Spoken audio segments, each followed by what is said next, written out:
Assalamualaikum warahmatullahi wabarakatuh. Salam sejahtera untuk semuanya. Adil Katalino Bacuramin Kasaruga, bahasa ingat Baju Bata. Bertemu lagi dengan saya Galuh Bayu Ardi, kali ini dalam mata kuliah Organisasi Sosial dan Sistem Kekerabatan yang merupakan pertemuan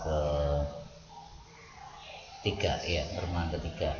Dan langsung saja kali ini masih akan melanjutkan kemarin, masih tentang kelompok sosial ataupun kelompok kerabatan. Dan maaf jika mungkin akan banyak materinya melompat-lompat, namun dengan melompat-lompat dan tidak jelas ini saya harapkan akan bisa menjadi pemicu dari diskusi dengan pertanyaan-pertanyaan tertentu.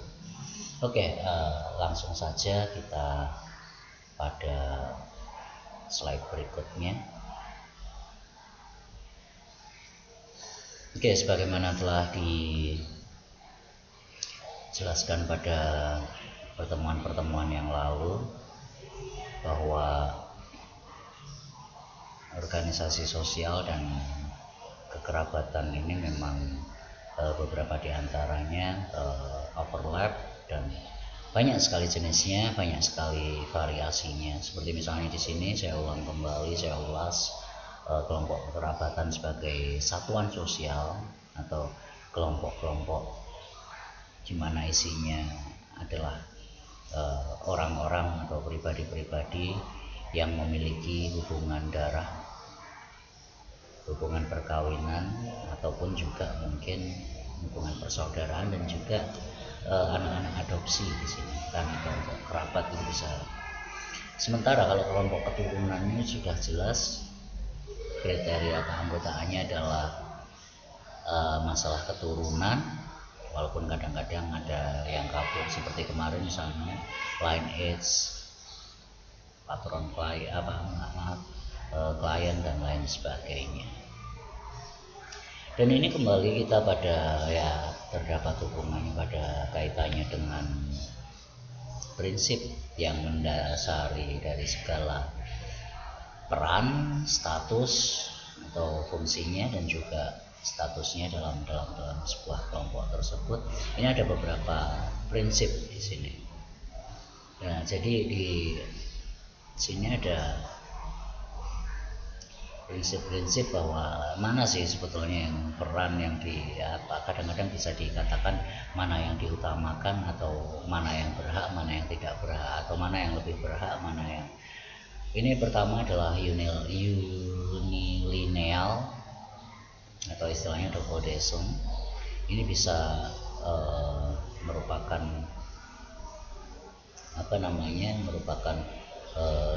kedua kelompok, baik itulah garis laki-laki ataupun perempuan, itu memiliki hak-hak yang sama atau terdapat pembagian tugas di sana. Nah, di dalam pembagian tugas ini mana yang dominan itu baru bisa ditentukan pada seperti misalnya garis yang ditarik secara patrilineal. Itu tugas-tugas dominan kecenderungan ada pada laki-laki, dan pengambilan keputusan, pengambilan kebijakan itu juga pada laki-laki dalam patrilineal. Lalu kemudian dalam matrilineal ini memang matri dalam arti garis yang mereka yang memiliki keistimewaan, memiliki peran, memiliki status yang lebih tinggi atau peran yang lebih dominan itu ada pada perempuan ketika peran-peran itu dari secara matrilineal. Kemudian memang di sini lalu kemudian bilateral itu bisa jadi merupakan keduanya dalam arti dalam bidang-bidang tertentu yang dominan itu adalah laki-laki, lalu kemudian dalam bidang-bidang lainnya juga yang berkepentingan adalah perempuan, dan segala macam pengambilan keputusan dan lain sebagainya. Kemudian untuk yang ambilineal ini keduanya, tapi di sini bisa memilih apakah diserahkan pada perempuan ataukah diserahkan pada laki-laki dalam mengambil tanggung jawab, peran dan pengambilan keputusan. Nanti untuk lebih jelasnya silahkan baca detailnya, karena pada klasifikasi ini memang beberapa sumber yang saya cek ini memang kadang-kadang kurang konsisten. Oke, langsung saja berikutnya ini masih melanjutkan semacam yang pernikahan tentang pernikahan minggu lalu. Nah, kalau hal ini merupakan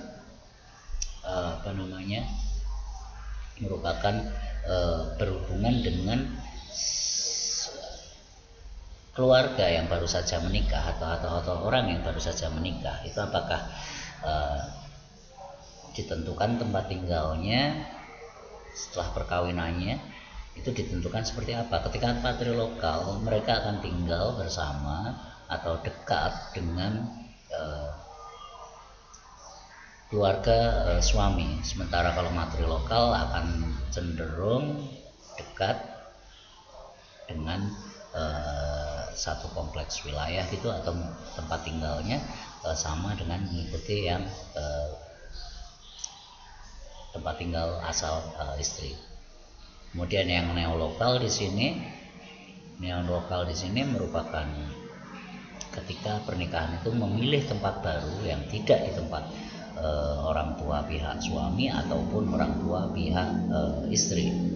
Nah, neolokal ini bisa juga artinya mereka memilih di rumah suami atau rumah istri, ataupun tapi rata-rata dalam neolokal ini cenderung memilih tempat tinggal yang selain atau jauh atau tidak berkumpul dengan keluarga suami ataupun keluarga istri. Oke. Kemudian di sini kelompok keturunan ini sering terbentuk atau muncul. Ini bermacam-macam fungsi, ada banyak sekali fungsinya di sini. Salah satu yang paling mudah adalah unit ekonomi. Unit ekonomi ini adalah sekelompok kelompok keturunan ini bersama-sama dalam mata pencariannya atau dalam memenuhi kebutuhan hidupnya, kebutuhan pokok hidupnya. Nah, misalnya kalau dalam pertanian ya mereka mengerjakan ladang, sawah ataupun berburu itu bersama-sama. Kalau misalnya untuk zaman hari ini mereka memiliki perusahaan keluarga, memiliki usaha bersama berwira swasta dengan membentuk kelompok ekonomi ini berdasarkan kerabat-kerabatnya yang berperan di sana. Lalu kemudian di sisi lain mereka cenderung atau kelompok itu berkumpul berdasarkan keturunannya ini juga untuk dalam rangka menghadapi permasalahan hidup. Lalu kemudian misalnya ada yang sedang tertimpa musibah atau ada yang sakit dan lain sebagainya, itu bisa saling adalah orang-orang pertama yang akan membantu atau ya istilahnya membantu menanggung penderitaan tersebut atau mensupport sehingga permasalahan-permasalahan itu dapat diatasi. Kemudian pertahanan secara sosial, karena dalam interaksi sosial mungkin di tempat-tempat atau ketika berinteraksi dengan orang-orang luar yang tidak satu keturunan, ada kemungkinan mungkin di wilayah-wilayah tertentu atau pada zaman dulu mungkin merupakan sesuatu yang berbahaya. Nah, misalnya di sini kelompok keturunan itulah yang nanti akan membela ketika terjadi permasalahan konflik dan lain sebagainya dengan kelompok-kelompok yang lain. Lalu kemudian di sini kelompok keturunan ini juga berperan juga dalam, ya ini masih masuk dalam masih dalam pengaturan atau penataan secara sosial, bagaimana siapa berhubungan dengan siapa yang boleh berjodoh dan lain sebagainya, boleh tidak dikawini, dan ada semacam nilai-nilai atau aturan-aturan pada kelompok tertentu di sini. Anda mungkin akan dapat menemukan banyak contoh misalnya. Lalu kemudian kelompok keturunan ini juga muncul. Ini memiliki fungsi untuk menjaga tradisi, seperti menjaga pengetahuan-pengetahuan tertentu, kepercayaan-kepercayaan tertentu, tradisi tertentu, atau budaya-budaya yang lainnya, seperti misalnya ya pengetahuan lokal, mungkin teknologi, atau untuk mempertahankan sesuatu yang memang supaya tetap lestari dan tetap ada karena dianggap sesuatu yang baik atau sesuatu yang ideal misalnya. Nah, ini Anda kalau misalnya ilustrasi dalam berbagai macam film, novel, dan Anda akan banyak menemukan jika Anda menemui kesulitan-kesulitan dalam memberikan contoh aktual hari ini, karena memang kebudayaan terutama untuk yang tradisional atau asli itu seringkali relatif kabur saat ini. Oke, saya rasa saya cukupkan sekian, dan ini tidak banyak dan maaf sekali sangat sederhana, kurang detail, karena ya beberapa waktu ini saya belum bisa mempersiapkan materi dan juga video secara lebih bagus karena ada beberapa alasan teknis, beberapa peralatan dan teknologi saya yang sedang mengalami penurunan karena tidak berfungsinya beberapa alat lain, dan juga waktu saya rasa walaupun rasanya waktu cukup banyak tapi terlalu sulit untuk mengaturnya. Bukan berarti sibuk, tapi saya mengalami kesulitan dalam mengatur waktu. Di samping ya beberapa ini mungkin saya sudah tidak terlalu bengkak, ada beberapa masalah dalam seminggu ini. Saya sakit gigi sampai demam, bengkak dan lain sebagainya, sedikit banyak itu cukup menggelisahkan juga. Oke, saya rasa itu dulu, saya cukupkan sekian. Salam, wassalamualaikum warahmatullahi wabarakatuh. Salam sejahtera. Adil katalino kacuramin kasaruga kasengat kajubata. Tetap sehat selalu dan semoga semuanya lancar dan baik-baik saja.